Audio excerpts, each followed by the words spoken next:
Om Sairam. Welcome to my channel Shri Sai దివ్యచరణాలు. బాబా గారి కృపతో బాబా గారి మరాఠీ సచ్చరిత్రను తెలుగులోకి అనువాదించిన పత్తి నారాయణరావు గారి కోసం తెలుసుకున్నాం. మరి మొట్టమొదట సాయి సచ్చరిత్ర తెలుగు పుస్తకం అందుకున్న శ్రీ సాయి లీలమ్మ గారి కోసం కూడా తెలుసుకుందామా? లీలమ్మ గారు విజయవాడలో జమీందారు కుటుంబంలో పుట్టినవారు. ఆ రోజుల్లో 1920-25 ప్రాంతంలో పెద్ద జమీందారు. ఆమె కాన్వెంట్కి వెళ్ళాలంటే కారులోనే పంపించేవారు. అంత అల్లారు ముద్దుగా పెంచారు లీలమ్మ గారిని. ఆమె ఒకరోజు స్కూల్కి వెళ్ళి వచ్చేటప్పుడు కారు ఆపి ఒక బొమ్మల అమ్మే అతని దగ్గర నుంచి ఒక చిన్న మట్టితో చేసిన బాబా గారి బొమ్మను తెచ్చుకుంటుంది. కానీ అది బాబా అని ఆమెకి తెలియదు. తన ఇంట్లో పెట్టుకొని తాత తాత అని ఎంతో ఆప్యాయంగా ఆ బొమ్మతో మాట్లాడటం చేసేవారు లీలమ్మ. ఆమె తల్లిదండ్రులు ఒకసారి అడుగుతారు, ఎందుకమ్మా నీకు ఆ బొమ్మ అంటే అంత ఇష్టం? అంటే ఏమో నాకు తెలియదు నాన్నగారు, నాకు ఈ బొమ్మ అంటే ఎంతో ఇష్టమని. తను తింటున్నప్పుడు కూడా, ఆడుకుంటున్నప్పుడు, పడుకున్నప్పుడు ఎప్పుడు తన దగ్గరే ఉంచుకునేవారు లీలమ్మ. అలాగా బాబా అంటే ఎవరో తెలియని ఆ పసిప్రాయం నుంచి ఆమె బాబాను ఆరాధించి ప్రేమించేది. ఆ తర్వాత కాలంలో బాబా గారు ఆమెకు కలలో కనిపించి, నేను షిరిడీలో ఉంటాను అని చెప్తారు. కానీ ఆమెకు షిరిడీకి వెళ్ళడం అవ్వదు. ఆమెకు వివాహం జరుగుతుంది. ఆమె భర్త కోల్కత్తాలో రైల్వేలో ఇంజనీర్గా పనిచేస్తూ ఉంటారు.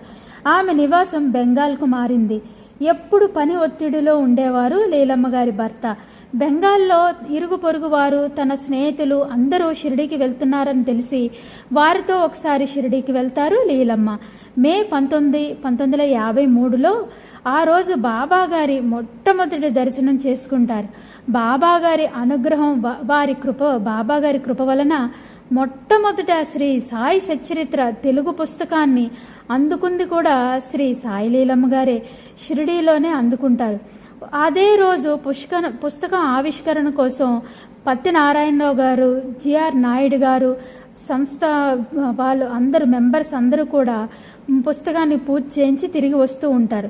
వాళ్ళకి మొట్టమొదట ఎదురవుతారు లీలమ్మ గారు.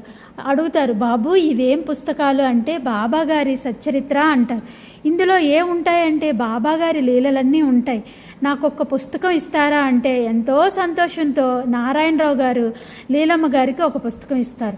ఆ సచ్చరిత్రను అందుకొని షిరిడీలోనే చదువుతారు.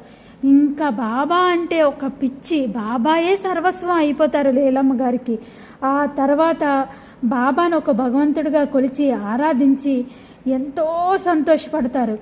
ఇంకా ఎన్నిసార్లు చదివారో ఆ సచ్చరిత్రను లీలమ్మ గారు కాస్త శ్రీ సాయి లీలమ్మ గారుగా మారిపోతారు. ఎప్పుడు సాయి సాయి సాయి అంటూ తన జీవితం అంతా కూడా బాబాకు అంకితం చేశారు. ఆమె చివరి దశలో కూడా తన జమీందారు కుటుంబం అన్ని భోగభాగ్యాలన్నీ వదిలి నిరాడంబరంగా జీవిస్తారు. ఆల్వాల్లో ఒక చిన్న గృహం కట్టుకుంటారు. ఆ గృహం కట్టడానికి కూడా ఎంతో కష్టపడతారు. ఎందుకంటే నిరాడంబరాలుగా ఉండాలని తన ఆస్తి మొత్తం వదిలేస్తారు. సచ్చరిత్ర తీసుకొని వెళ్ళిన తర్వాత అనునిత్యం అదే ధ్యాసలో గడుపుతారు. ఒకసారి ఏం జరుగుతుందంటే ఆమె కాలుకు కొంటె విరిగిపోతుంది.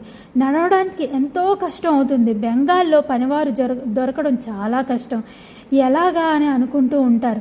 ఒకరోజు మధ్యాహ్నం 12 గంటలకి 16-17 సంవత్సరాల పిల్లవాడు వచ్చి తలుపు కొడతాడు. అమ్మా నాకు పని కావాలి అని అడుగుతాడు. ఏ పనైనా చేయగలవా అంటే తప్పకుండా చేస్తానమ్మా, ఏ పనైనా చేస్తానా. నీ పేరు ఏమిటి అంటే మూర్తి అంటారు. ఎందుకో ఆ పేరు వినగానే లీలమ్మ గారు ఒళ్ళు పులకిస్తుంది. లీలమ్మ గారు ఆ పిల్లవాడు ఏ పని చెప్పినా చేసేవాడట. ఎంతో చురుగ్గా చేసేవాడు. ఇంత చిన్న పిల్లవాడు ఎంత వేరంగా, ఎంత చక్కగా పని చేస్తున్నాడని లీలమ్మ గారు మురిసిపోయేవారట. 2.5 సంవత్సరాలు లీలమ్మ గారికి కాలు అయ్యే వరకు ఆ పిల్లవాడు లీలమ్మ గారి దగ్గరే పనిచేస్తూ ఉంటాడు. కాలు నయమైపోయాక ఎటు వెళ్ళిపోయాడో తెలియదు లీలమ్మ గారు. ఏంటి పిల్లవాడు పిలవకుండా వచ్చాడు, చెప్పకుండా వెళ్ళిపోయాడని ఒకరోజు పడుకొని ఆలోచిస్తూ ఉంటారు.